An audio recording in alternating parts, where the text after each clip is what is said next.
आपण पाहत आहात निपाणी न्यूज, चौफेर घडामोडी। ट्रॅक्टर दुचाकी धडकेत युवकाचा जागीच मृत्यू।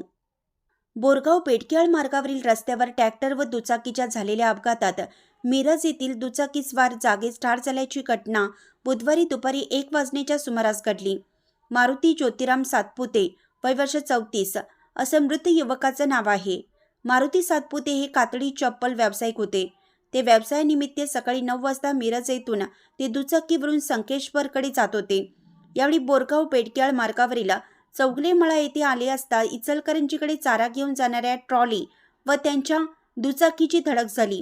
यामध्ये मारुती यांच्या डोक्याला जबर मार बसल्याने त्यांचा जागीच मृत्यू झाला असल्याचे नागरिकातून बोललं जात आहे। अपघातानंतर ट्रॅक्टर चालकाने पलायन केलं। घटनेची माहिती समजताच सदलगा पोलीस ठाण्याचे पोलीस उपनिरीक्षक शिवकुमार बिरादार यांनी घटनास्थळी धाव घेऊन पंचनामा केला।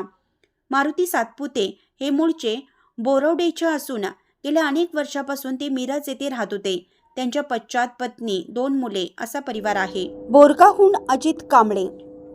अशाच अपडेट्ससाठी निपाणी न्यूजला सबस्क्राईब करा आणि रहा अपडेट।